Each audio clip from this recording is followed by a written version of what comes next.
So have you ever been bothered by the fact that when you want to move between window managers, you can't easily move your keys over without completely just rewriting your configs?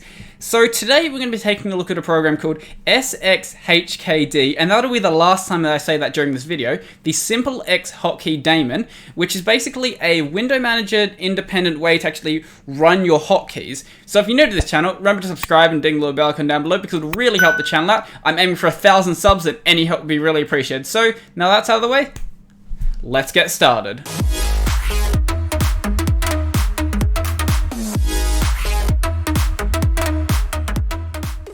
Good afternoon everyone and welcome back to the channel. So from this point on I'm going to be referring to the program that I can barely pronounce as the Hotkey Daemon because otherwise I'm going to completely trip up on my words. So now that's out of the way, actually let's get started with the video. So this is the GitHub page for the Hotkey Daemon on the right here.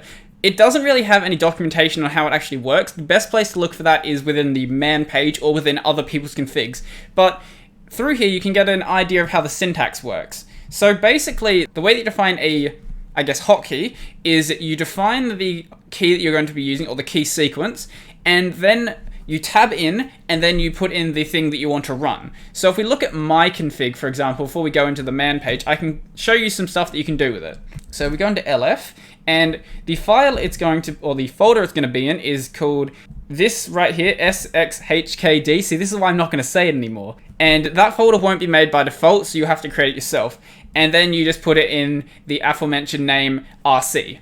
And basically, you can just define all your keys in here. So I'm using bspwm right now, so I've got some keys for that defined in here, but you don't have to use it just for BSP. It is made by the same developer, and it was made for the purpose of using with this window manager, but I was using it with i3. You can use it with Qtile or Awesome or DWM, whatever you want to use. It's nice for this because bspwm has this programming interface where you can actually interact with the window nodes. So if you don't have that with your window manager, it might be a bit difficult to move everything over, like things such as full screening, for example. You probably can't move that over, but things like window killing, you absolutely can. Okay, so let's look at the basic syntax for how this works. So the very simple way is just defining a set of key sequences. So it's very simple. The way that you get these key names, this is mentioned in the actual man page, is through, let's find the actual line. So it is through a program called XEV, and I've talked about this program before. I think it's a really cool program. So if you don't have it installed, I think you just install it on Arch with like, let's find out. I think it's sudo pacman-s xev, or it might be xorg xev. Yeah, it's xorg xev. So it's either xev or xorg xev. It'll depend on what system you're running and all that. But on Arch, it's like this. Okay, so if we run that program, xorg, I'm typing the wrong window. Ignore that. xev-event keyboard. And this will basically list out all of the key presses and what the actual key sims are called. So in here, the keys that you use to define hotkeys are the key sims. Some of them also have special names like super and shift, but things like escape, you can just use the actual name. So if we press escape right now, we'll see in here, right in this key sim section, we've got the hex value for it and also the actual key sim name. So let's say we press something like shift, then that's called shift L, but I haven't had any luck using shift L. I've had to just call it shift.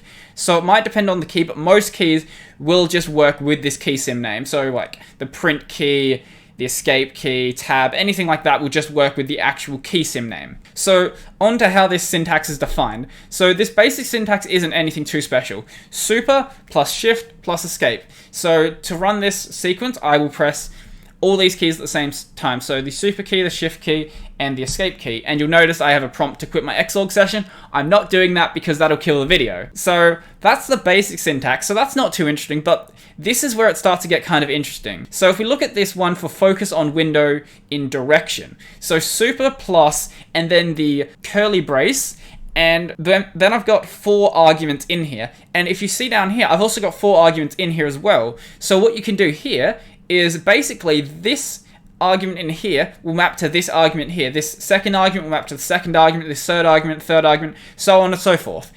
So you can actually greatly simplify the amount of code you actually need to run to actually have your hotkeys written out.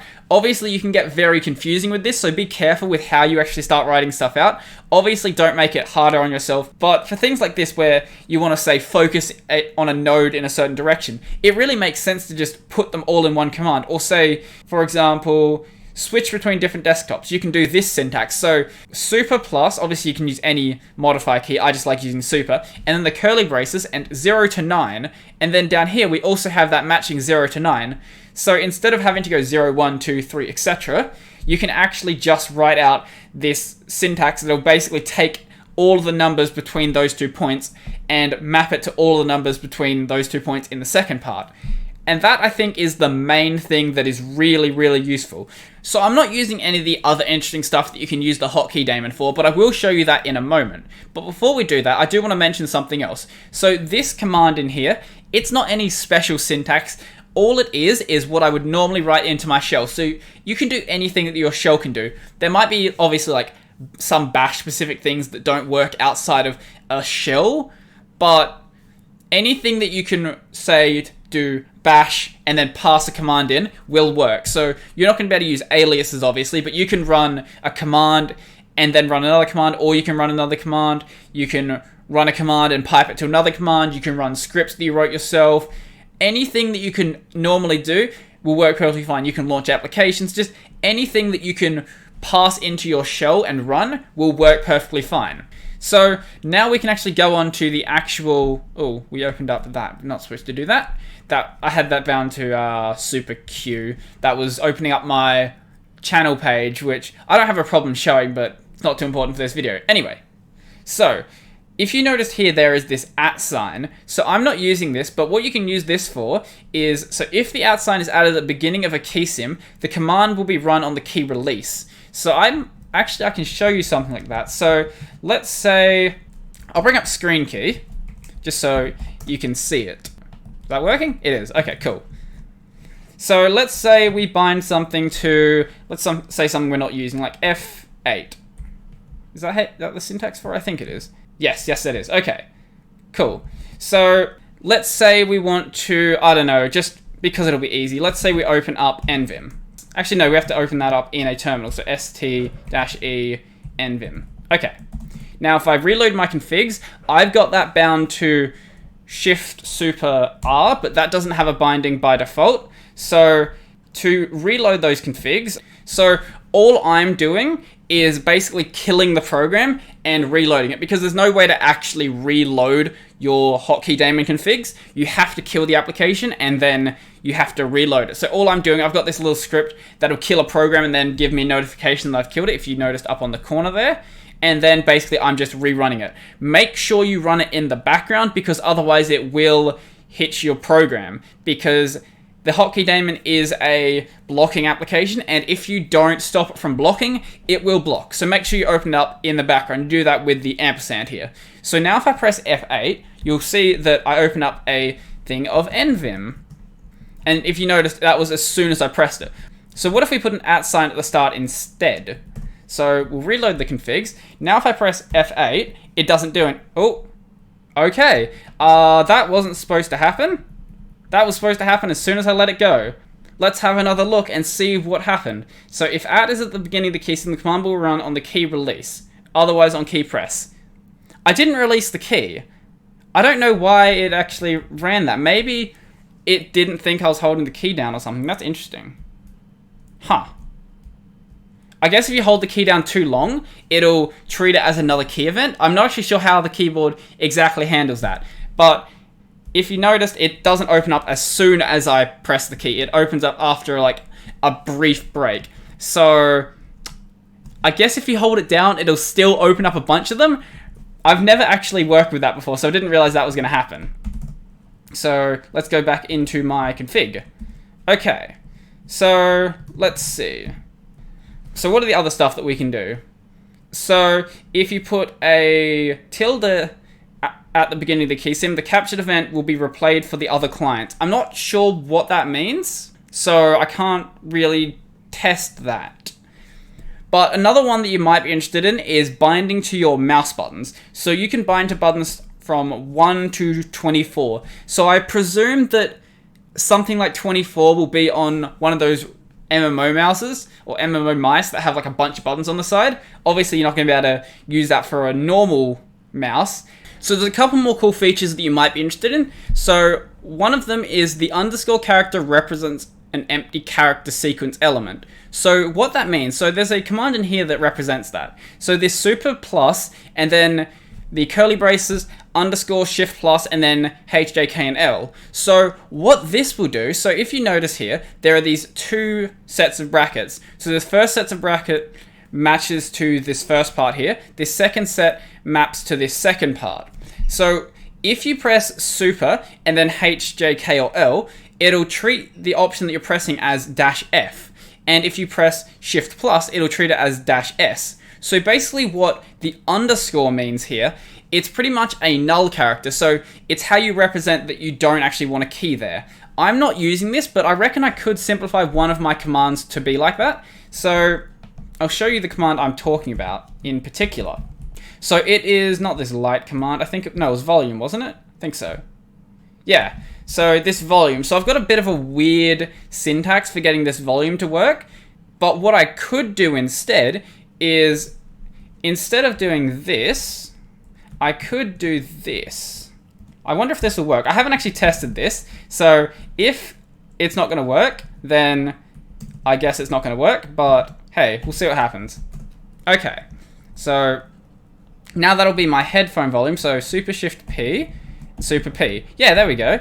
So instead of the weird syntax I had before, I can use the underscore character to represent that I don't want any character pressed there, and then I can just use the symbol afterwards. So this will let you build up really complicated key sequences that you wouldn't really be able to do any other way, and you can do them very, very succinctly, because obviously you could write them all out in a bunch of different commands and you'd have no problem there. Like you could manually write out super plus A, super plus X, super plus U, etc. But if you can just do it in this simple syntax like this, it saves you a bunch of time and you don't have this massive config file, because this is only 130 lines, and that's with spaces between each of the commands and comments as well.